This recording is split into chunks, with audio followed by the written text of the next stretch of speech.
మన దగ్గర ఇంత డబ్బు, ఇంత ఇన్ఫ్లుయెన్స్, ఇంత ఎక్స్పీరియన్స్ ఉన్న లాయర్స్ ఉన్నా ఆ రావణ్ బెయిల్ మీద బయటకొచ్చాడంటే ఇది మన ఓటమే కదా. రావణ్ పోలీసులు, లాయర్, సాక్షులు అందరికీ డబ్బాస చూపించి తనకి అనుకూలంగా వ్యవహరించేలా చూసుకున్నాడు. మిమిక్రీ ఆర్టిస్ట్కి, ల్యాబ్ టెక్నీషియన్కి డబ్బులిచ్చి మేనేజ్ చేశాడు. మన చేతుల్లో ఉన్న అవకాశాన్ని పోగొట్టుకుని శత్రువుని పొగుడుతూ కూర్చున్నాం మనం. రావణ్ బెయిల్ మీద బయటికొచ్చిన విషయాన్ని పక్కన పెడితే శివగామి వేసిన కేసులన్నీ అబద్ధం అనే వార్త ఒక పక్క సర్క్యులేట్ అవుతూ ఉంది. దీనివల్ల భైరవి గ్రూప్ ఆఫ్ కంపెనీస్ పేరు పాడవుతుంది. జనాలకి మన కంపెనీ మీదున్న గౌరవం తగ్గిపోతుంది. మనం చెప్పేది జనం నమ్మరు. కడుపు మంటతో, ప్రతీకారంతో శివగామి అబద్ధపు కేసులు వేసిందని జనం మాట్లాడతారు. తరతరాలుగా కాపాడుకుంటూ వచ్చిన భైరవి గ్రూప్ ఆఫ్ కంపెనీస్ పేరు నాశనమవుతుంది. నేను చాలా కాన్ఫిడెంట్గా ఉన్నాను అతనికి శిక్ష పడుతుంది అని. కానీ ఇప్పుడు నాకు అనుమానంగా ఉంది. న్యాయబద్ధంగా ఉండడమే తప్ప అనిపిస్తుంది. అంత నెగటివ్గా ఆలోచించకండి సార్.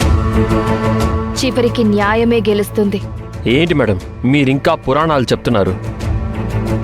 చివరికి న్యాయమే గెలుస్తుంది అనేది పాత కథ. కానీ ఇక్కడ నిజం వేరే ఉంది. ఓడిపోయిన వాళ్ళు మాట్లాడుకునే మాటలు మనం మాట్లాడుకుంటున్నాం. న్యాయం గెలుస్తుంది, దేవుడే అంతా చూసుకుంటాడు, కర్మ వెంటాడి కక్ష తీర్చుకుంటుంది అని. ఇవన్నీ మాట్లాడుకోవడానికే బావుంటాయి, అంతే. ఆయనకి బెయిల్ మాత్రమే దొరికింది, అంతే. నిరపరాధి అని తీర్పు రాలేదు. మన దేశంలో న్యాయ వ్యవస్థ నడిచేది ఇలాగే సార్. ఒక క్రిమినల్కి నేను అపరాధిని కాదు అని నిరూపించుకోవడానికి కోర్టు అవకాశం ఇస్తుంది. 100 మంది నేరస్తులు తప్పించుకున్నా పర్వాలేదు, ఒక్క నిర్దోషికి శిక్ష పడకూడదు అనేది చట్టం లెక్క. అందుకే ఇలాంటి వెసులుబాట్లుంటాయి. మనకి అతన్ని అపరాధిగా ప్రూవ్ చేయడానికి అవకాశం ఉంది. అన్నింటినీ సమగ్రంగా విచారించి వాదించిన తర్వాత తీర్పొస్తుంది. అప్పుడు మనం ఓడిపోకుండా ఉంటే చాలు. మనం గ్యారంటీగా గెలుస్తాం. రావణ్కి శిక్ష పడి తీరుతుంది. ఇది నా గ్యారంటీ. రావణ్కి శిక్ష పడేలా నేను చేసి తీరుతాను.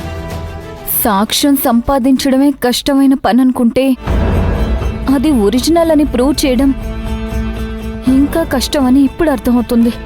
ఈ టైంలో నిరాశపడితే మనమేం చేయలేము. అందరం ఒక్క మాట మీదే ఉండి ఆ రావణ్కి వ్యతిరేకంగా పోరాడాలి. ఈ పోరాటంలో ఎవ్వరికీ ఎలాంటి ఇబ్బంది కలగకూడదు. ఇదే నా మెయిన్ కన్సర్న్. అమృత, నువ్వు కొంచెం సేఫ్ ప్లేస్లో ఉండాలి. రామ్ కుమార్ గారు, అమృతని జాగ్రత్తగా చూసుకోండి. తనని మనదేదైనా గెస్ట్ హౌస్కి షిఫ్ట్ చేయండి. రావణ్ మనుషులకి ఆ ప్లేస్ తెలియకూడదు. కోర్టులో అమృత సాక్ష్యం మళ్ళీ అవసరమవుతుంది. వస్తుంది, తను ఖచ్చితంగా వస్తుంది. సరే మేడం, మేము వెళ్ళొస్తాం. అమృత, జాగ్రత్త.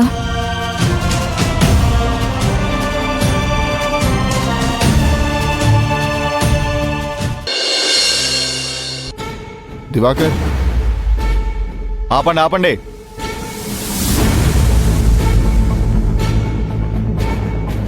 కిందకి దిగండి.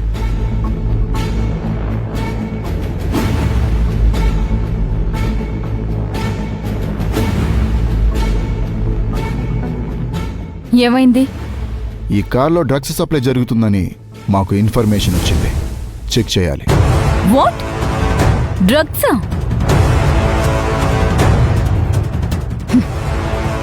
సర్చ్ వారెంట్ ఉందా? రోజుకి 100 కొద్ది వెహికల్స్ చెక్ చేస్తాం. అన్నిటికీ వారెంట్ పెట్టుకోలేం. తమరు సెర్చ్ చేయనిస్తారా, సహకరించట్లేదని కేసు రాయమంటారా? వెతుక్కోండి. దివాకర్, చెక్ చేయి. Okay sir.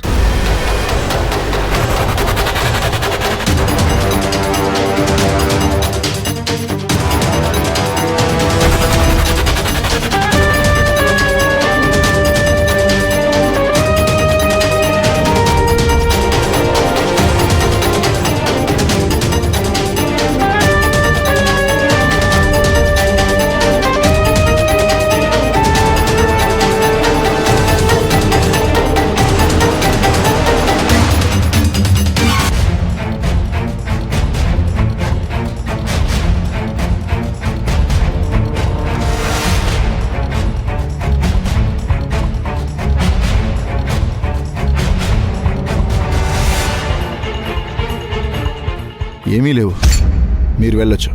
మధు ఆగు. ఆఫీసర్, అవన్నీ బయట పడేశారు. ఎవరు పెడతారు? అతను పెడుతున్నాడు కదా. పడేసింది అతను కాదు కదా, పడేసింది మీరే కదా. ఎవరు పడేశారో వాళ్లే పెట్టాలి. పడేయటమే మా పని, పెట్టడం కాదు. Excuse me officer. అలాగైతే రేపు కమిషనర్ ఆఫీస్లో కలుద్దాం.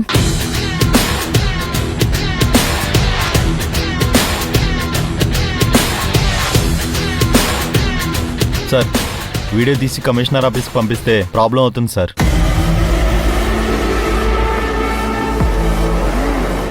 సరే పెట్టేయండి. పెట్టు. సరే సార్.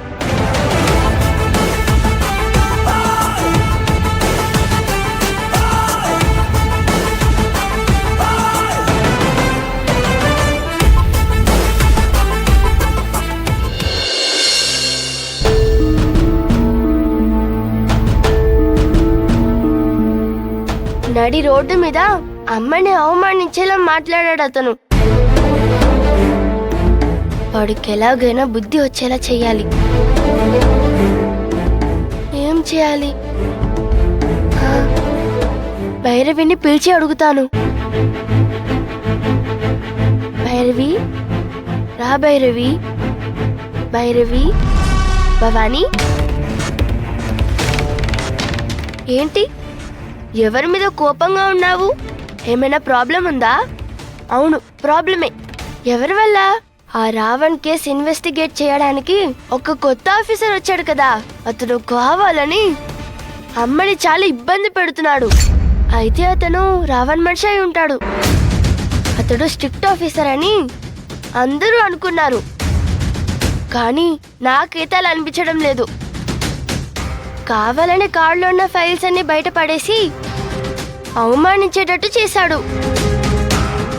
అమ్మకు కూడా చాలా కోపం వచ్చింది తెలుసా. అతన్ని ఏదో ఒకటి చెయ్యాలి. అవునా? సరే, నేను చూసుకుంటాను.